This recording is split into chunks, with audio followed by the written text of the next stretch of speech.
Olá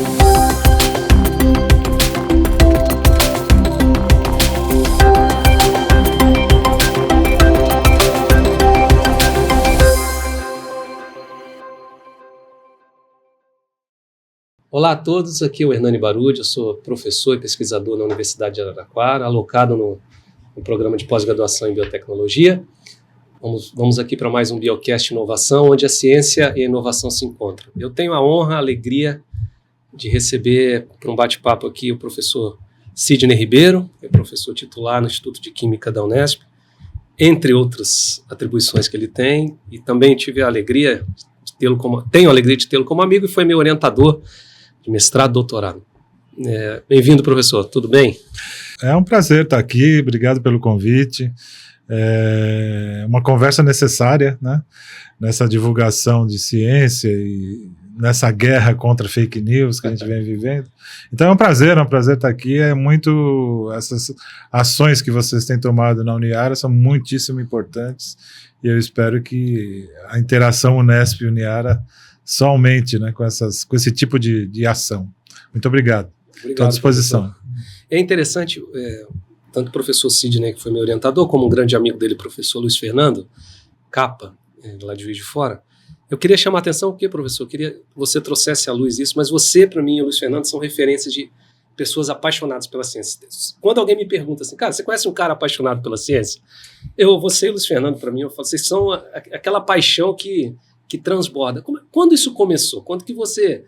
Eu sei que você é bom de bola também, né? Porque a gente já tive o prazer de... Já foi. Mas quando que a ciência começou a tomar uma força maior na tua vida? Você se lembra? Quais são os acho que começou lá no segundo grau mesmo, até antes, né? Mas você mencionou o Luiz Fernando, né? Eu conheci no segundo grau, nós estudamos juntos em Santos, um curso técnico de Química. Mas antes disso, aquela paixão por ciência que todos têm, né? Desde criança, desde misturar o perfume da mãe com óleo com óleo e fritar alguma coisa lá, para ver o que dá, né? Essa paixão pela ciência e essa admiração, né, pelos fenômenos da natureza é natural do ser humano, né? A gente entra na escola, a escola se encarrega de acabar com isso, né? A nossa estrutura de ensino falida, né?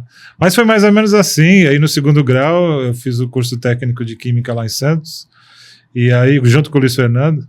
E no final do curso, um professor que nós gostávamos muito, éramos amigos dele, o professor Roberto Patella, meus respeitos, que já nos deixou há alguns anos, nos perguntou assim, vocês gostam de química? Gostamos. Então, por favor, vão para Araraquara, na escola do professor Safiotti. Eu não conhecia Araraquara, não conhecia o professor Safiotti, não conhecia nada. Mas viemos, né? Então aí viemos e fizemos o curso de Química, conhecemos o professor Safiotti, né? O curso de Química aqui é o primeiro curso do interior de São Paulo, né? Foi criado em 1960, aqui em Araraquara, por um pessoal visionário, né? Verdade. E aí fiz o curso de Química, a paixão pela ciência começou aí, né? E aí na pós-graduação continuei aqui. E foi na pós-graduação que eu fui apresentado aos terras raras, né? Estão na moda hoje. Então fiz meu mestrado com compostos de terras raras, né? E depois no doutorado fiz uma parte aqui, uma parte em Recife, sob orientação do professor Gilberto Sá, que é uma das autoridades, faz parte da história, né, das terras raras no Brasil. E foi assim, né? Eu logo fui contratado em Londrina durante o mestrado, e passei 2 anos ótimos lá. E depois vim para Araraquara, isso já fazem algumas semanas que eu estou aqui como docente, né? E criamos o nosso grupo de pesquisa, do qual você fez e faz parte. Então, a vida da gente, né, vai empurrando a gente nessa direção, e a importância da ciência e da educação ficam cada vez mais claras, né, nessa sociedade maluca que a gente vive. Então foi mais ou menos isso, né? E aí é o que você falou, acho que o que eu gostaria é de passar essa imagem da importância da ciência e da educação acima de tudo, né? Então, estamos nessa batalha. Eu fiquei com a imagem muito forte, né? Tem uma ação muito interessante que o Instituto de Química, inclusive, encabeça, junto com algumas instituições, que é o Paint of Science, né? Sim. E eu nunca tinha olhado com essa ótica que você falou na tua apresentação, entre um monte de coisa legal. O Paint of Science, pessoal, para quem não sabe, é é levar a ciência aos bares, à comunidade. E aí você botou, fala só alguém que transpira, você botou uma tabela periódica e falou assim, rapaz, aqui está a maior invenção da humanidade. Eu nunca tinha olhado por isso e é verdade, cara. Sem ela você não tem... A maior obra da humanidade é a tabela periódica. Todos os elementos do universo estão ali. Não, mas e aí você falou dessa transição que é tão dificultosa, porque assim, a tabela periódica dentro do ensino médio fundamental é tratada de um jeito ridiculamente chato, né? O que você falou. Se alguém olhasse para aquilo ali como uma obra de arte literal, exatamente, de tanto esforço, cara, pô, ali, inclusive os elementos que nem existem, né? Exatamente.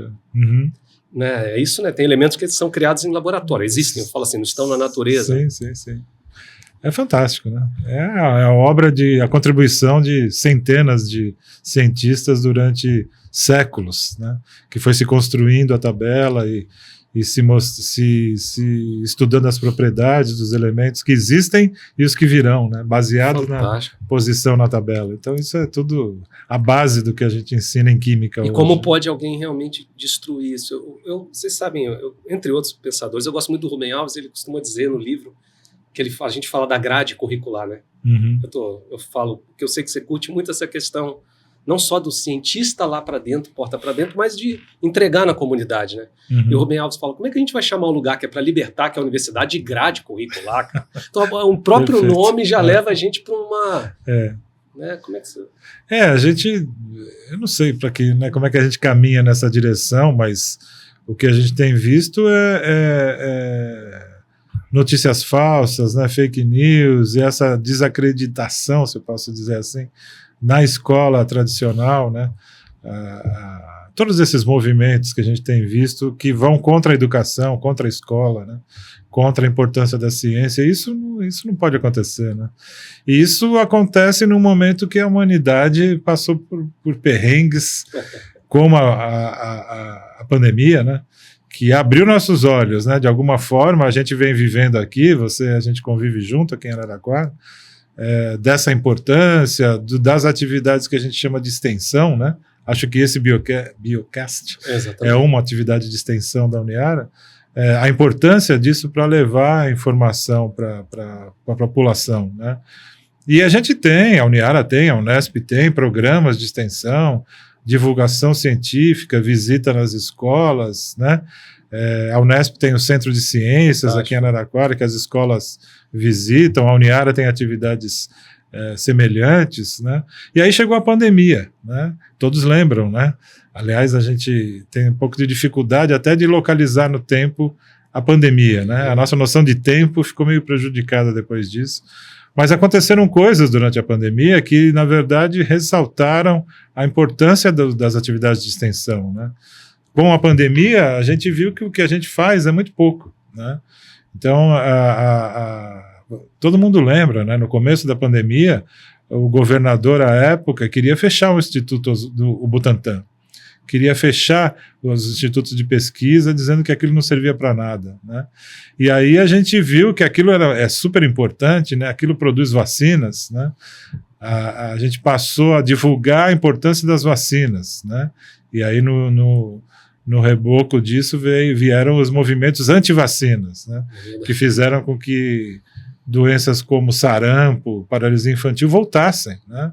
A coisa mais maluca da nossa atual sociedade é essa divulgação anti-vacina, né? Acho que você acompanhou há 2, 3 meses o ator Mel Gibson, né, divulgando uma notícia falsa de que a ivermectina cura o câncer. Não sei se você viu isso. Não vi. Isso já está na população. Eu já ouvi aqui em Araraquara, né? Por causa dele ser ter um poder de influência. O poder que essas pessoas têm, né? Lá, o Mel Gibson mora na Austrália, né? De uma coisa que ele fala ressoar no mundo inteiro, né? É super preocupante, né? E uma coisa falsa, né? Eu já ouvi aqui em Araraquara, já ouvi de pessoas... O alcance que a rede social... O alcance de pessoas que têm nível superior na área de saúde, dizendo que a ivermectina cura câncer. Você fala, gente, né? Não cura câncer. E a questão não é nem, eu acho que a palavra, não sei se é isso que você está trazendo, essa politização da ciência, né? Que, isso é terrível, né? Terrível. Independente do seu posicionamento político, a ciência tem que estar de fora disso. Né? E a educação, né? Acho que a nossa sociedade só tem uma saída, que é a educação, né? E, na minha opinião, gratuita, né? Em todos os níveis, né? Uma educação de qualidade, gratuita, né? Que todos tenham acesso. É a única saída para esse país, né? Tão diverso e com tantos problemas sérios, né? Então isso tem que ser independente do posicionamento político, porque senão, né, a gente contamina uma conversa que é muito importante. Né? E com coisa que a gente, como cientista, não queria que também ivermectina ou qualquer outro curasse o câncer. Não, e se isso for comprovado, a gente quer que vá mesmo, que avance. Que estudem, façam esses estudos e mostrem isso, né? Mas eu acho que é por isso que eu também citei o teu nome, citei o Luiz Fernando também, porque é uma coisa que eu estimulo muito aos estudantes que estão vindo, a turma. Eu sinto muita falta, eu cresci, vou dizer assim, aos teus pés, na tua sala, ali discutindo, sempre com a pergunta. Você me ajudou, e como tem ajudado centenas, né, a formar, a perguntar. E eu acho que o barato da ciência, eu acho que isso que você está falando não sei se é um dogma, né, está sendo tratado como dogmas, e aí realmente acho que a falta de perguntar, né, cara, essa falta do estímulo, a resposta vem pronta, e eu acho que a cada dia mais a universidade tem uma função hoje de estimular a pergunta. Importantíssimo. Né? É o nosso papel, né? Eu estava em Singapura e eu vi que eles, naquela missão do MCTI, né, eles já estão moldando a geração nova para um outro tipo de universidade. São aulas de 30 minutos e outros 30 minutos em grupo. Você trabalha, não é para desmontar tudo. E eu vejo que há uma preocupação como se tudo tivesse errado, também tudo tivesse certo, né? Para onde ir? Esse fenômeno de comunicações, né, é muito sério e a gente não sabe como tratar. Né? Nós fomos formados num universo analógico. Né? Total. E hoje é o que você falou aí, as aulas, né, nós ainda temos. Hoje à noite eu dou 4 horas de aula. Não tem como falar 4 horas, por mais que o assunto seja importante, né? Que as pessoas que estejam ali sentadas na tua frente te escutem, né? As pessoas vão te escutar nos primeiros 5 minutos, né? Hoje também na internet eu vi uma pessoa, uma americana comentando isso, que a Nature, né? A Nature é a revista científica, uma das mais importantes, né? Um artigo na Nature falando exatamente disso, né? Da impossibilidade das pessoas dessa nova geração lerem um artigo inteiro. Né? Então a própria Nature sugerindo coisas como TikTok, né? De você transformar o teu trabalho de pesquisa numa conversa de 2 minutos, né? Passar a ideia principal, né? E depois quem captar a ideia vai lá e lê o artigo. Sei lá, coisas desse tipo, né? A gente precisa pensar nisso, né? Como atrair, hein? E isso cada vez mais vai ficando muito claro, né? As pessoas chegando no 2º grau na universidade hoje têm uma concepção do universo muito diferente, né? Que a gente tem que saber como tratar. Eu já ouvi alguém estudando essas coisas de rede social, que eles são muito mais visuais que a gente, né? Ah, sim, com certeza. A gente ficava estudar uma molécula, a gente ficava imaginando, a gente como químico, né? A molécula 3D. Hoje o cara... Você projeta o que é o 3D. E realmente a gente está numa transição. O Felipe Bellucci esteve aqui, né, que também atua aí numa área estratégica do governo, e ele me mandou uma pesquisa que eu te compartilho sobre a percepção que a humanidade, que a comunidade brasileira, que o povo brasileiro tem sobre nós cientistas, cara, é muito ruim. Então a gente precisa... Então o que você falou, atividades como o Biocast, ou outras essa na praça que vocês estavam. Eu até fazendo uma ponte sobre isso, voltando lá para a tabela periódica, professor, como você falou, que é uma das maiores... Obras da humanidade. Eu achei... Não, eu vou assinar embaixo, porque às vezes já vi gente discutindo que a imagem é uma obra espetacular. Você vê a tua imagem na TV, eu penso no avião, mas pô, a tabela realmente está tudo lá. E aí, dentro da tabela periódica, né, o pessoal que passou pelo ensino médio, e esse número é bom, né? Parece que 95% do brasileiro vai para a escola, né, é alfabetizado, e uma grande parte vai para o ensino médio. Mas a gente não estuda o que é tema que está em voga aí, está em alta, que são os terras raras. Né? Dentro da tabela periódica, inclusive, eles estão separados. E eu queria trazer o que são essas terras raras, se são raros mesmo, o que o Brasil tem a ver com esse cenário mundial? Acho que hoje mundial, né? Mundial. Vou até mais a geopolítica, onde o Brasil está inserido, o que são as terras raras e onde o Brasil está inserido nisso? Bom, as terras raras é um grupo de elementos químicos que estão lá na tabela, como você disse, separadinhos numa linha abaixo da tabela, que estão ali separadinhos justamente porque eles têm, são 14, mas têm propriedades químicas e físicas muito parecidas, né, os elementos. E a gente dá esse nome terras raras, mas como a gente sempre fala em aula, elas não são nem terras e nem raras, né? Esse termo veio da origem sueca, né, onde os minerais que se conheciam na época não existem na Suécia, então para eles era uma coisa rara, né? E na linguagem deles, eles se referem a terras como óxidos metálicos, né? E não, né, isso no português não se traduz dessa maneira, né? Então as terras raras existem na natureza em diferentes formas, né? São abundantes, né? Mais abundantes que prata e mercúrio, por exemplo, então não são raras, né? Mas a partir da Segunda Guerra, as terras raras, bom, a gente conhece desde o início do século XX, né? Como aquelas camisas de lampião, né? Todo mundo já viu aqueles lampiões a gás, a camisa que a gente coloca dentro do lampião, aquilo é de tório e sério, né? E a origem daquilo, então quando você acende com fogo, aquilo brilha intensamente, né? É o lampião a gás. Aquilo é um composto de sério, que é uma das terras raras, e tório, um elemento radioativo, né? Então, desde o início do século, isso era obtido das areias monazíticas, no litoral do Espírito Santo, né? Que é rico na monazita, que é o mineral que dá origem a esses elementos, e todas as outras terras raras. Então, o Brasil faz parte de uma história. Quem quiser entrar na internet com esses termos vai encontrar histórias fantásticas, que é a origem, né, lá no início do século XX, que os navios que traziam mercadorias para o Brasil, e o Brasil não sabia disso, né, da possibilidade de explorar as areias do Espírito Santo, os navios levavam a areia de graça, com a justificativa que aquilo seria um lastro para o navio, né? E não, eles estavam roubando as nossas terras raras. E isso durou 40 anos, né? Quando o Brasil abriu o olho, já na época da Segunda Guerra, o Getúlio, na época, proibiu a exportação. É uma história fantástica, isso que a gente pode reservar uns minutos para segundo podcast. E Getúlio Vargas proibiu a exportação, né? Já imaginando que aquilo era importante. Mas aí começou a Segunda Guerra, né? Os Estados Unidos é onde você também encontra tório e urânio, né? Então a radioatividade também passou a ser importante, né? E aí então os Estados Unidos sempre tentando fazer acordo com o Brasil, mas sempre monopolizaram o controle desses elementos, né? E desde então, bom, no Brasil algumas iniciativas aconteceram, né? Na USP principalmente, com a vinda de professores da Polônia e da Alemanha, né, fugindo dos nazistas na Segunda Guerra, e estabeleceram a base da química de terras raras no Brasil na USP, né, e montaram empresas que existiram durante alguns anos, né.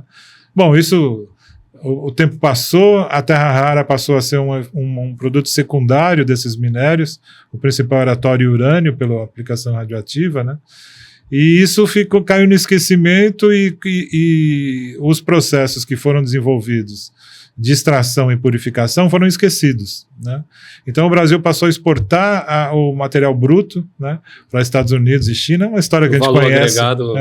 Uma história que a gente conhece em outras áreas. O silício é a mesma coisa. A laranja e etc. E isso vai até hoje, né? As empresas que foram criadas foram absorvidas pela Nuclemon, que é uma indústria de produtos, terras raras e produtos radioativos. O urânio passou a ser a prioridade, né? E a China entrou no mercado, né? E dominou o mercado, né?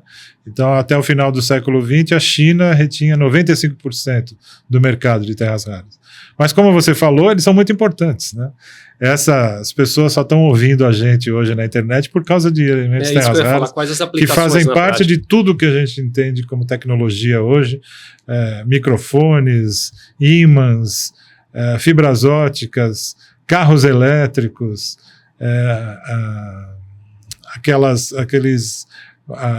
aqueles sistemas eólicos para geração de energia. Em todos esses equipamentos estão envolvidos materiais luminescentes e magnéticos, né, à base de terras raras. Então, toda a nossa tecnologia, que a nossa vida hoje depende de terras raras. É uma situação curiosa, né, que a gente tem essa tamanha dependência da China para esses elementos, mas é assim, né? E no começo desse século, a China, com a justificativa que a demanda dela própria era maior do que o que ela produzia, ela parou de vender para o mundo inteiro. Então, essa confusão de terras raras existe desde o início desse século. Entendi. Bom, já aconteceram várias coisas nesse sentido de tentar amenizar isso. Hoje o domínio da China ainda é grande, ainda na casa de 90%. Né? Muitíssimo. E aí, né, o que se procura são fontes alternativas, né? O minério da monazita, a extração e a purificação de terras raras da monazita, que é um fosfato, para você que é químico, é bem difícil, né, poluente, gera uma poluição enorme e tem se procurado novas fontes, né? No Brasil, todo mundo deve estar acompanhando, recentemente o governador de Goiás vendeu uma mina de terras raras que existe em Goiás de um minério diferente, que são as argilas iônicas, que é mais fácil de tirar a terra rara. Então o Brasil tem as segundas maiores depósitos de terra rara em argila no mundo. Primeiro é a China, né? Então estão concentrados em Minas e Goiás. Então teve essa confusão toda, né, alguns meses atrás, do governador de Goiás vender não a entende mina. O valor que tem. Não é não entender, não é permitido. Não é permitido, né? De quem é o subsolo? Se a gente achar petróleo aqui no subsolo da Uniara, não é da Uniara, né? Isso está escrito na Constituição, né? Mas essa confusão como você disse, é política, é uma confusão, mas é essa a situação atual, né? Então existe um movimento das sociedades científicas brasileiras, junto com o governo, né? O governo acabou de propor um PL, né, nessa direção. Que bom. Para que isso tenha alguma ação que nos torne um pouco independentes nessa área. Mas ainda é longo o caminho, é muito complicado. A gente tem mão de obra qualificada, mas, claro, é pouco, né?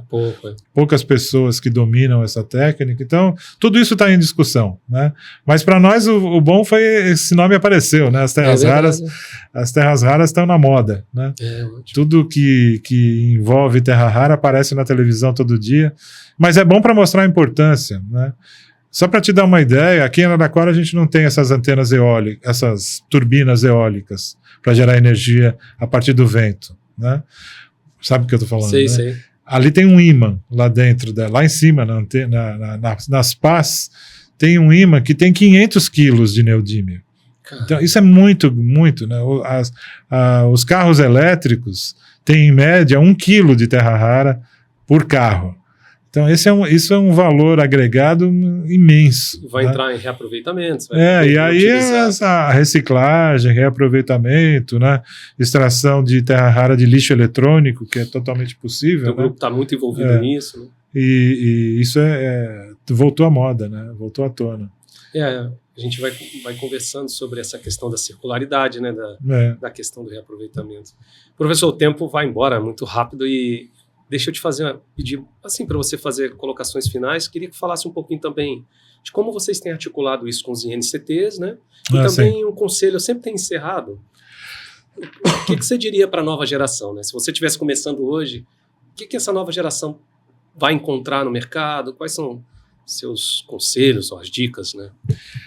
Bom, a minha bola de cristal ainda não tem. Mas os nossos cursos de ciência estão desatualizados, né? A gente tem que atualizar tudo, não só a forma de dar aula, mas também os conteúdos, por causa dessa importância cada vez maior da tecnologia, né? Então isso a gente tem que chegar nas crianças, né? A criança tem que entrar na escola, ela tem que saber o que é uma bactéria, né? Ela tem que saber que ela está poluindo água, né? ela tem que saber essas coisas básicas da nossa vida para não ser enganado, né, por uma notícia falsa no futuro, né? Então, as ações têm sido no sentido de divulgação científica, né? E como você falou da entrevista com o Felipe Bellucci, né, que é do Ministério.